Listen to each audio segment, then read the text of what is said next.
I'm Alex Haugland. And I'm Amy Haugland. And this is our 1962 Triumph Italia. Welcome to Every Day to Exotic.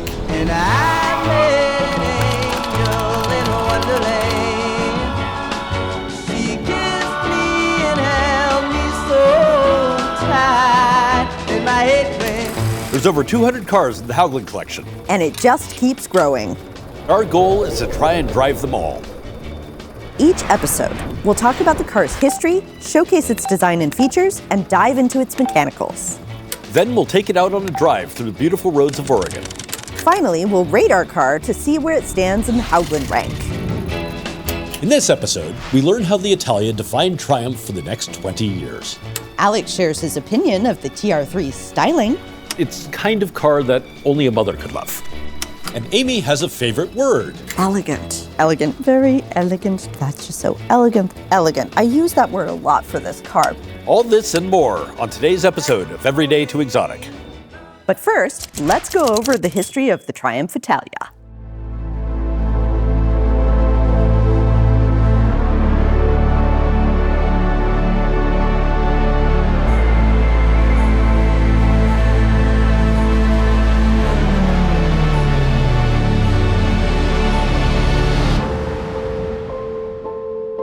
Production of Triumph cars grew out of a 19th century bicycle business. The company was acquired by the Standard Motor Company in 1945 to build cars targeted at export markets, with an emphasis put on sports cars, beginning with a Triumph Roadster in 1946, followed by the TR2 in 1953 as the first of the TR series of cars, which Triumph produced into the 1980s, culminating in the TR8.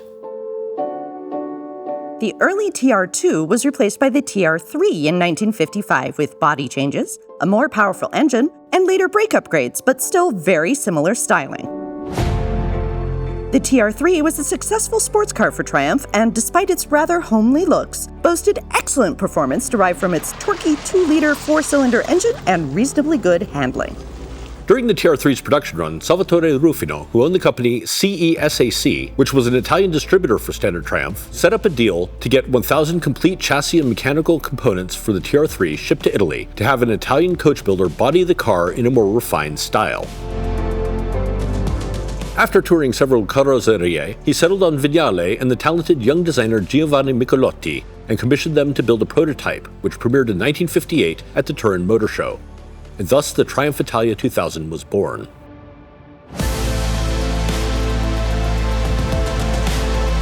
The first 13 cars were built entirely by Vignale, with the remaining cars being built by Rufino, who leased an assembly line at Vignale to produce the cars. Production took off in 1960, aimed at worldwide distribution, with Rufino having made a verbal agreement to have every Triumph dealer purchase an Italia. The goal of building 1,000 cars, however, never came to fruition, with Standard Triumph being taken over by Leyland Motors in 1961, and the new company deciding not to honor the verbal contract with Rufino. As a result, Rufino dropped the Triumph name from the car, and it was sold as an Italia 2000, ending with 330 cars made, with the final examples produced in 1962. Perhaps the most lasting legacy for the Italia came from the association that it helped establish between Giovanni Michelotti and Triumph, with Michelotti being hired to design the TR4, Herald, Spitfire, GT6, Triumph 2000, 1300, Vitesse, Stag, and Dolomite, completely redefining the brand's style throughout the 1960s and into the 1970s.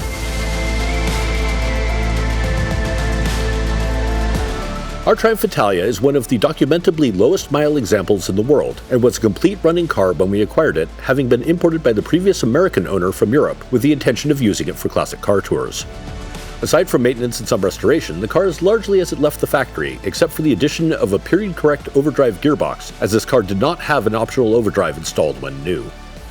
If you want to find out additional information about the history of the Triumph Motor Company, check out our video on our 1973 Triumph Stag.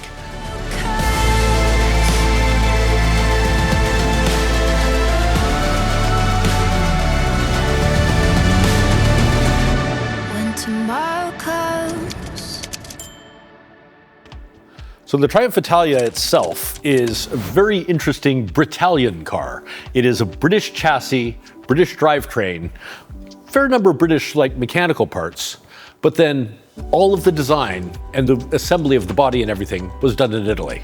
And it is a very gorgeously Italian car, but with the reliability, as some people may find humorous, of British mechanicals.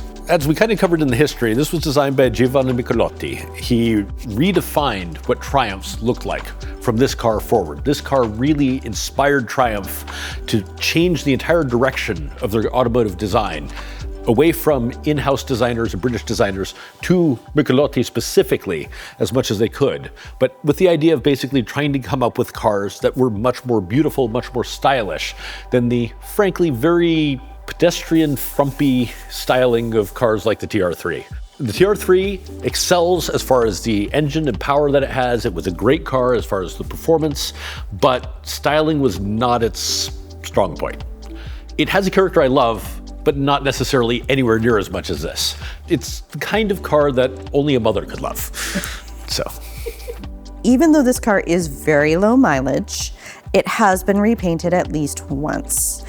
We think that the color it's been painted is as close as they could come to the original color at the time. Colors were a little bit funky when it came to British cars and Italian cars at the time. It's not easy to get an exact match. Even cars from the same company varied a bit from paint batch to paint batch. So it's very hard to say that, oh yes, that's exactly the right color. I like that it's not another red, black, or white Triumph.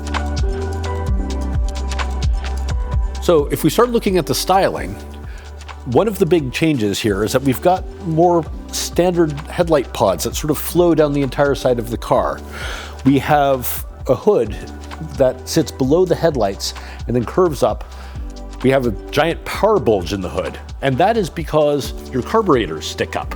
And so you had to have clearance for the top of the carburetors. It adds a style. It's not necessarily symmetrical. It is something that's sort of unique, but it is something that actually really helps define this as the kind of car it is.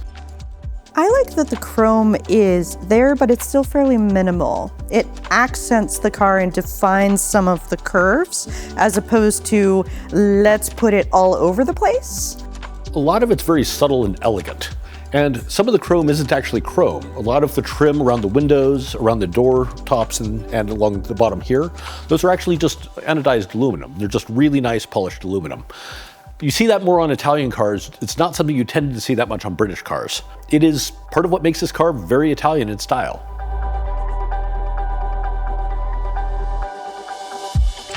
So here at the front of the car, we have some really nice details. We have the Italia 2000 badge, which is fancy and pretty and shiny. We have the grille. I love how that's framed. It's just really pretty.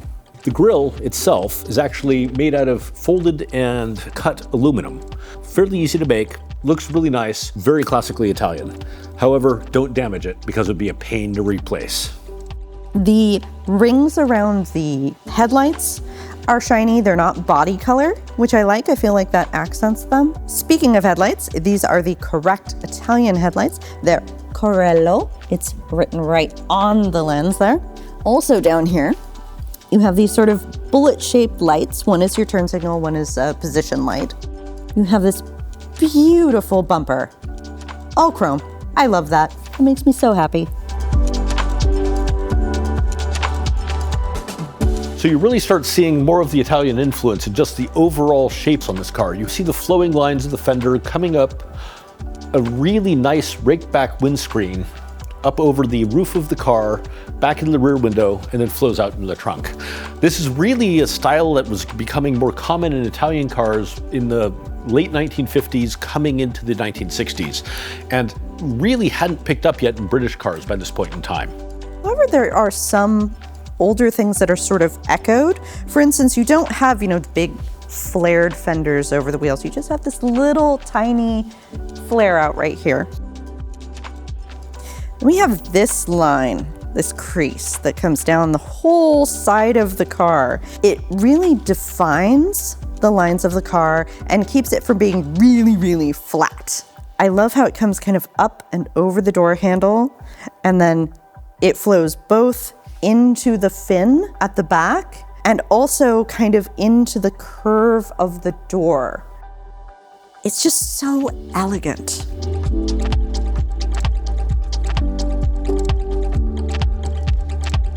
Also on this side of the car, we have our little Vignale badge. That's the coach builder. And a lot of cars just have the coach builder. That's what you know about who designed it. This one's a little different. We'll get into that later. You do have some decorative shiny bits down here. Those are anodized aluminum.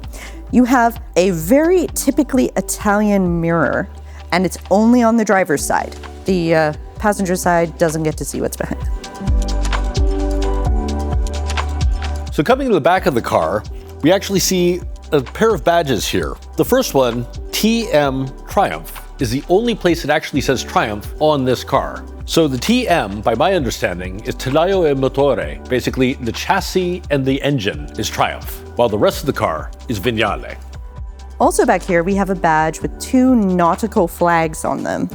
They represent, respectively, the letters V and S. That would be V for Vignale and S for Standard, the parent company of Triumph. So being naval flags, they also represent signals. V for Victor, when flown, can also mean I require assistance, whereas the S can also mean I am going full speed astern. That's an interesting combined message. Especially to put on your car.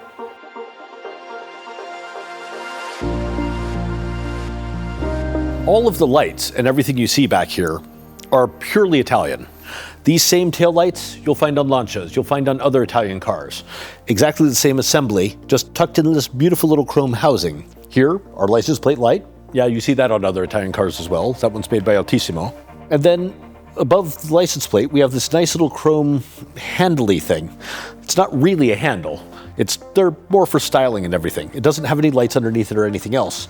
However, on top of it, there is styled by G. Michelotti, which allowed him to actually put his own brand, his own name on this car.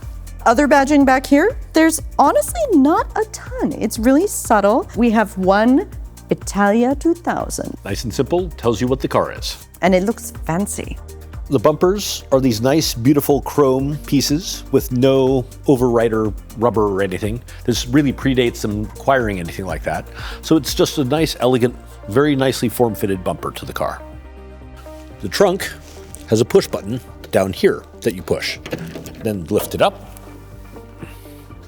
And not a huge amount of space in here. It's one of the downsides of this. This car has had some work done on it in the past under previous ownership, and they ended up making a rear trunk panel out of aluminum. That's not actually correct. Originally, this would have had a cardboard trunk panel fitted. Unfortunately, we're missing that. The other thing you'll see in the trunk is this. That is actually your fuel filler. So the nice thing is, you lock the trunk, no one can siphon your gas. Very common on Italian cars to put them in the trunk. However, it can be a problem if you lose your keys, lock your keys in the trunk. If you can't open the trunk, it makes it very, very hard to use the car. Also, if you put anything in front of the fuel filler, then when you want to fill it up, you have to move stuff around or risk getting gas on your stuff. So, secure, but not convenient. There is a prop that pulls up, tucks into a little hole here, holds the trunk up, but there's not a lot of space. You really can't fit much wine in here, which is kind of sad for an Italian car, especially since I really like Italian wine. So in the trunk, it's kind of zero. You don't have the height to put a case of wine. You can put some behind the seats, and you could probably fit about maybe 2 or 3 cases there. But again, it's sitting there exposed. Not ideal. Also in here, we've got a compartment underneath the carpet here that has our spare tire, our road reflector, our toolkit, and all that sort of thing. If we get in here, we have our toolkit. So we have our original Italian tool roll. That allows you to operate the jack, pair of pliers, SAE wrenches, because again, it is not an Italian car mechanically. So a lot of these are the same types of tools you would find on British cars, with maybe a few exceptions. I don't know what that bottle opener thing is, for example.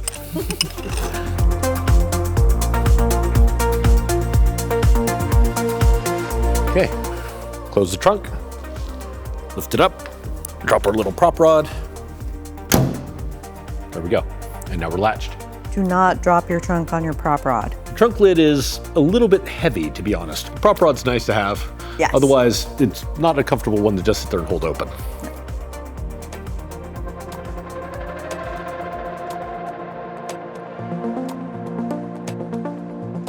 Okay, let's go ahead and go over the mechanicals here. So, Amy, would you be so kind as to open up the bonnet? Of course, darling. Thank you. Lift it up from the front. There's a little catch, safety catch, and then a prop. And here we go. One Triumph TR3 engine bay, essentially.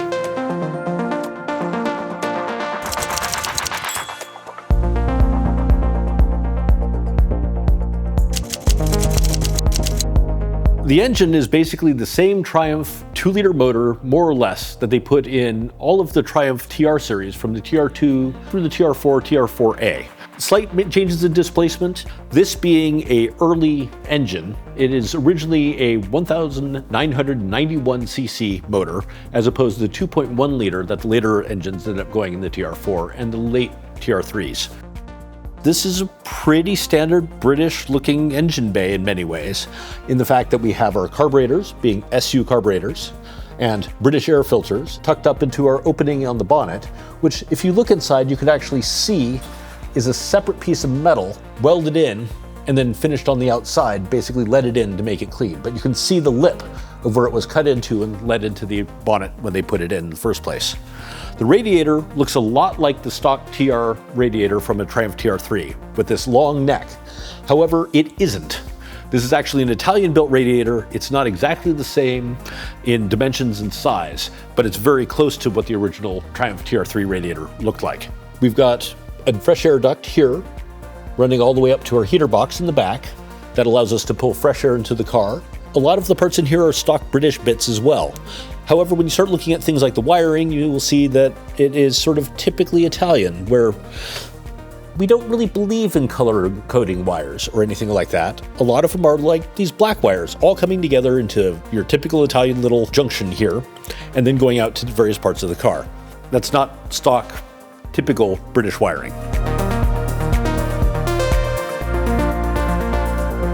So the chassis of this car, underneath everything, is basically a stock Triumph TR3. And if we look at our label over here with our chassis number on it, our actual VIN number, it says Triumph Sports Type 20 TR3. So effectively, this is still a TR3 with a much, much prettier body on it. Other things we'll see in here, there's a battery cutoff switch. That's not necessarily stock on all Triumphs. It's got a nice little tag on it, which is, please leave this tally on switch for customer, tally number 131. Paper tag, still hanging on here. Looks a little bit chewed up and things. It's definitely been there a while. I don't know if it's 100% original, but it would have been probably on these cars when they were new. Distributor, typical Lucas unit, Lucas coil. Nothing really surprising there. More or less the same type of thing that you would have found on British cars of the era. That pretty much covers the engine bay. I mean, it's a basic 4-cylinder Triumph motor, nothing really different from what you'd find in other Triumph cars, but it really is a good power plant. It's torquey, it produces lots of power, they're easy to rebuild, they're a really reliable engine. These are almost literally the definitive tractor motor of British cars.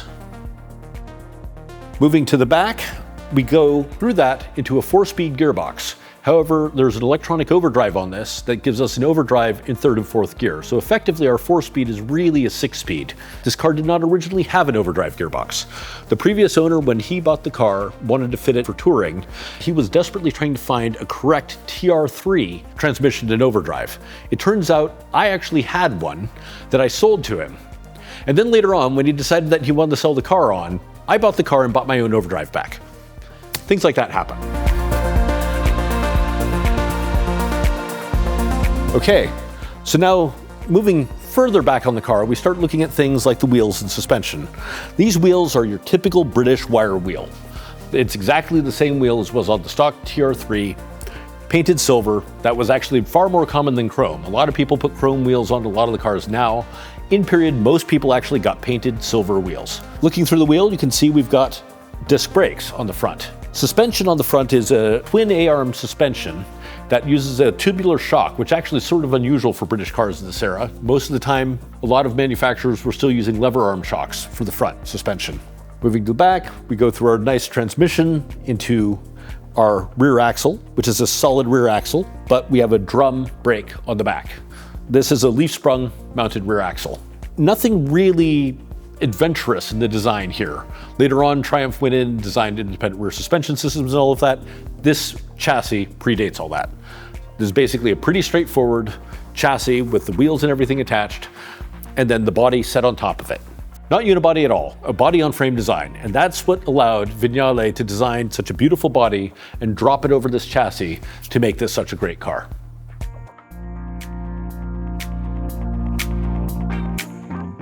Okay, that's pretty much it for the mechanicals.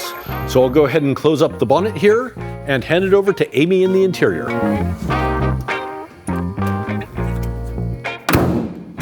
There we go. Have fun. And welcome to the interior. Yes, that's it. We are fairly sure that the interior in here is the original interior. We're not completely sure. Some things are definitely original, like the headliner and the carpets. Carpets are wool. Interior is leather. This is not an economy car. So, interesting thing about the Italia, it did not leave the factory with seatbelts, but you could get them. They were a dealer-installed option, and you would just get them when you picked up your car. The dashboard is made of wrinkle-painted metal. So while we're at the dash is where it gets very Britalian. All the gauges, classic Triumph. However, the speedometer is in kilometers because it's a European market car. An interesting thing about this car is that the ignition switch, which is Italian, is on the left rather than on the right. A lot of the time we're used to starting it over here. The steering wheel is original Triumph. The leather wrap on it is not, but it's cool. Horns in the right place. And here you have your little turn signals. Does that. It's British. And it means you don't have levers getting in the way of your gauges or your hands or whatever. It's very open in here. You have your rear view mirror. Notice it's not mounted to the roof. It's mounted to the dash. So down here, this switch, you pull it and that opens your fresh air vent. And you push it in to close the fresh air vent. That noise is mildly distressing. It is supposed to do that. It's okay.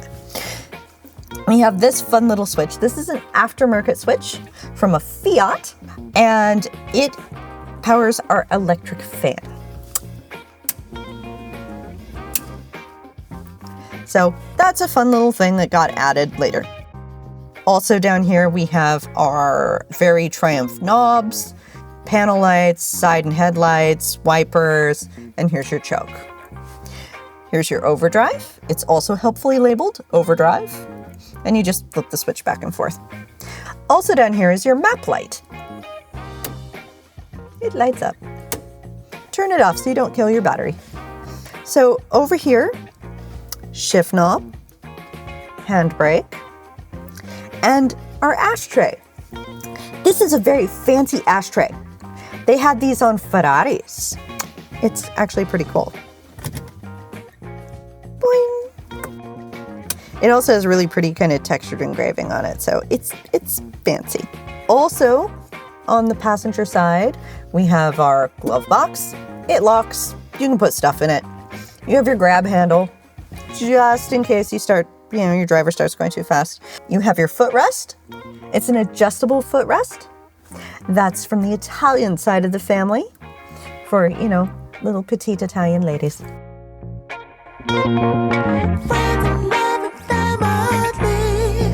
So, one of my favorite things is the door.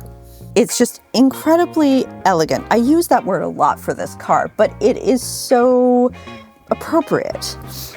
This little metal piece that it almost looks like a little lightning bolt, and that's how your door handle mounts. And I love how that's decorative as well as functional. And then you have this little trim piece that isn't just decorative, though it is. It also indicates where the door pocket is. You have your usual, wind-up windows. And then here's the door handles. You'll notice this is pretty cool. There's a little light in here that lights up when you open the door. Turns off when you close the door.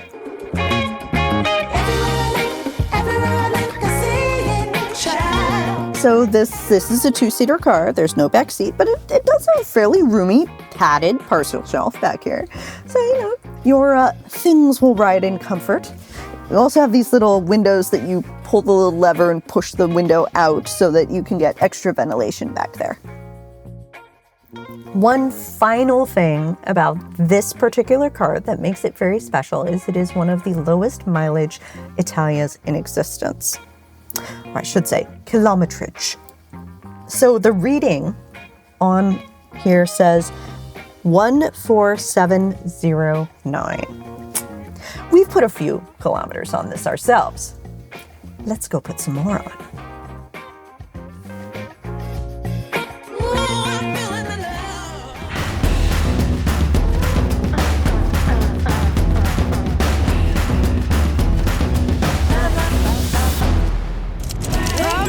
Black sheep, I hustle on Hell Street.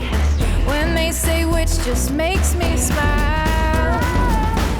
So I think the Triumph Italia is absolutely the most beautiful car to ever wear the Triumph badge, in my opinion. It is the absolutely gorgeous car, especially considering it's based on the Triumph TR3, which is such a homely looking, very British looking vehicle. The Brits did not have an amazing design sense in the 1950s for the most part. I mean, there's exceptions like Jaguar and things. But this was such an amazing update to that design, cosmetically, and it's just a gorgeous, gorgeous car. I mean, I like Triumphs generally, obviously. The Stag is so one of my favorites. But I remember when we essentially met this car, it was in the back lot of the sports car shop. And I remember looking at it and thinking, that is one of the most beautiful cars I have ever seen in my life, and I want one.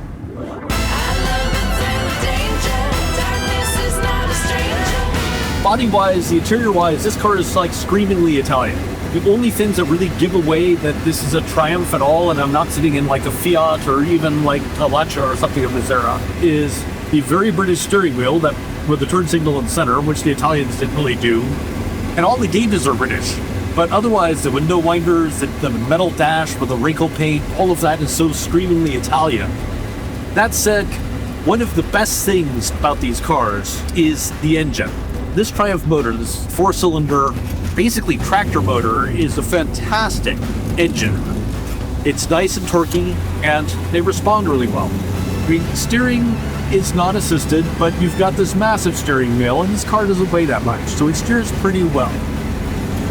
An overdrive works, overdrives out, overdrives in, overdrives out, overdrives in, works beautifully. Seating position's also really good, especially for a car of the era. Especially considering how small of a car it is. In that way, very much a Triumph. But your feet don't look too squished. No. They got a fair amount of leg room. I mean, if anything, the biggest issue is just the giant steering wheel, which basically sits between my knees. Yeah. It's a pretty smooth ride, too. The suspension's nice. Suspension's really nice. I mean, it's a solid axle, but it's a sort of a twin A-arm foot suspension setup. Handles well. I mean, I'm feeling a little flexes in the road, but nothing comfortable. You get feedback, but it's not like throwing you into the ceiling. I mean, underneath this is still a very original car. So this is one of the two lowest kilometrage examples known to still exist in the world. That said, I'll still drive it. I'm not driving it enough that I'm putting a massive amount of kilometrage on, but it's meant to be driven. That's what these cars are. They're a joy to drive. And if I'm not driving it, why do I own it? Yes. And I've shown this car. It's fun to take to shows and things. A lot of people have never seen them because they're pretty rare. We did have one show, a concourse here in Oregon, where we managed to get 3 of them together at once. There have been other times that they've managed to get 6 or more together at once, but it's not that common that you get a group of these together at all. So, wonderful to see when you can do it. Yes.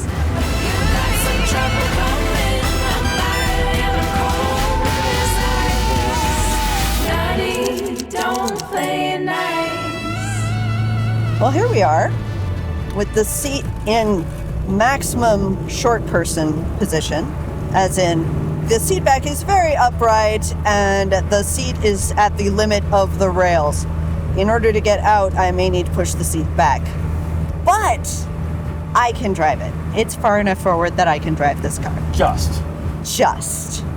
I mean, I'm definitely not driving this every day. Anyway, it is a beautiful day to be driving this car. It's a beautiful day in the neighborhood, as they say. This car is gorgeous, as we have mentioned before. It is stunning. I feel really cool driving this car. This is also a really good car for Oregon. It loves these windy back roads. It's happy going 65 miles an hour. It can keep up with traffic. I still probably wouldn't take it on the freeway a lot, not because it can't handle it, but because it's very small, it's low, and so a lot of modern cars will have a harder time seeing you. I tend to over rev on these cars. I'm always so terrified of killing it. It's one of those things from the early days of learning to drive stick for me. I would also like to point out, this is the first time I've driven this car. I didn't even do a test drive ahead of time. I mean, if you know how to drive a stick shift, and if you're better at it than me, as in you don't over rev, but I'm getting over it. I'm getting a lot more confident as this series goes on.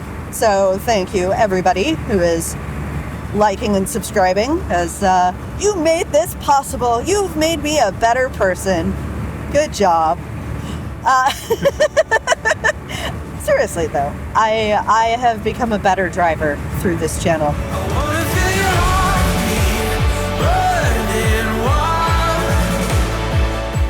Gear shift is good. It's nice because you definitely know when you're in gear, and it's pretty easy to shift gears. And also pretty easy to tell which gear you're shifting into.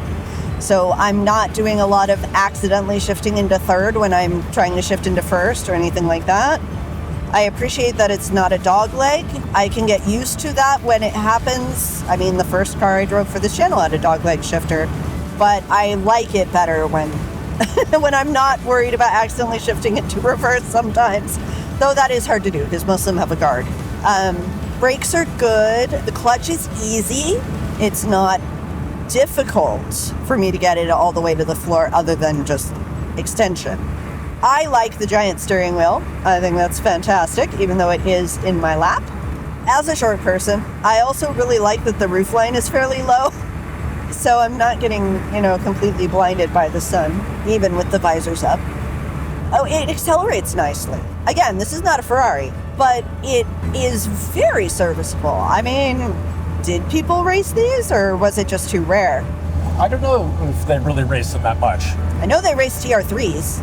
But that wasn't really what these were built for. These were built to drive. Yes, and to drive and have it be a pleasurable experience, which is also extremely Italian. I feel like a lot of Italian cars, that is an emphasis. They want you to enjoy driving. And I know you feel you're breaking at the seams,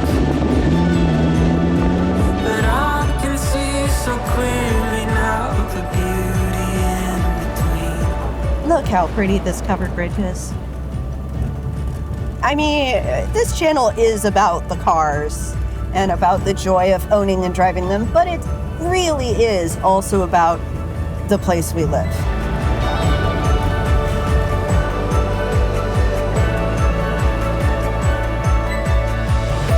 Okay, we're done with our drive and we're back in the Haugland studio. Time to go into our scores. Here's how it works. Alex and I have individually rated the car in 5 categories, each with a rank of 0 to 10. Then we add our scores together to give us the final Haugland score. After we combine our scores, the results go up on the board. So for performance, I gave it a 7. It performs very well for a little English car. It brakes fine, it steers fine. It doesn't accelerate as quickly as some other things. It's not a sports car, if you know what I mean. Yeah. I actually gave it a 6.5. It really is a nice driving car. It has a decent amount of power. The Triumph engine in this has lots of really good low-end torque. But at the same time, it's not quite up to par of the performance of some of the cars I've given like a 7 or even an 8 to. So it really sort of falls in that middle. So 6.5. It's fair. So next category is style. And I actually gave this car a 9. It may seem like a lot, but When I first saw this thing, I absolutely fell in love with it. It's a really gorgeous body, really nice design, and I mean, not only did I like it, but Triumph liked it enough to hire Michelotti to design kind of all of the cars they possibly could get him to do from then on out. So really, I think it deserves that 9. And interestingly enough, I gave it a 10. I feel like this is one of the most stylish cars we own. It is the perfect balance between function and elegance. It is gorgeous. So for drivability, I gave it a 7. It can be a very practical car, but not if you want to haul more than 2 people. I wouldn't necessarily want to park this anywhere.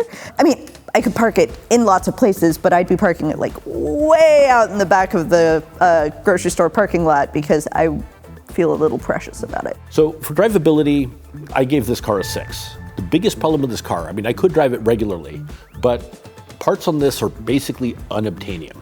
There's a lot of things that are just not really available other than mechanical parts. If you got into an accident with this, if you got door dings in this, if you got some significant damage to the body, it would be really, really hard to get it back to the shape that it was without significant work. So that's the only downside for drivability in this for me.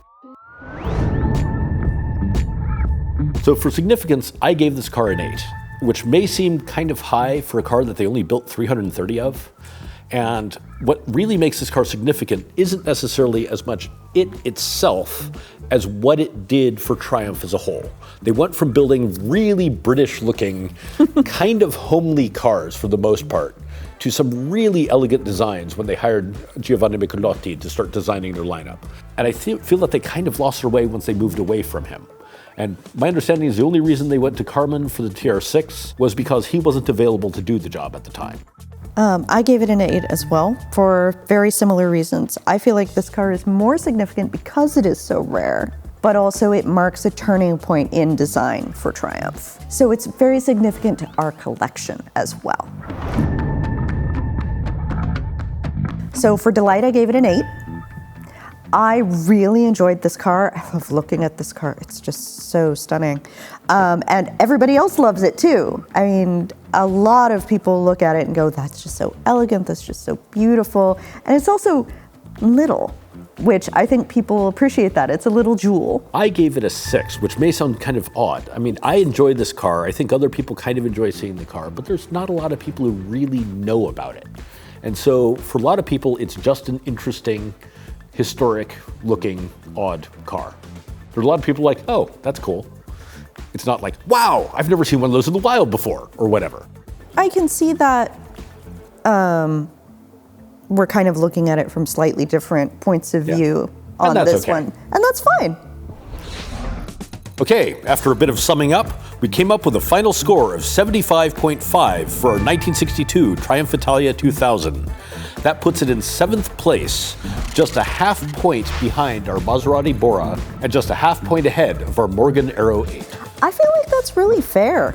I would agree. I mean, arguably in a lot of ways, the Bora is a better car, a wonderful example of a usable supercar, something that you could use every day. This isn't quite that, so that makes sense. The Aero 8, although it's kind of an exotic, unusual supercar-y type thing, isn't as daily drivable as this. So actually that seems about right to me. And both of those other cars are also very stylish. Yeah, in their own way. Yes. Right. Thanks for watching to the very end of the episode. We really appreciate it. Please remember to like and subscribe because that helps us out a lot. Leave comments. We always love interacting with all of you. Yeah, let us know what you think. And we've got a lot of cool cars coming up. There's a lot more to cover, and we've got some really great plans for what we're going to do the rest of this season. See you soon. Okay, bye! Bye!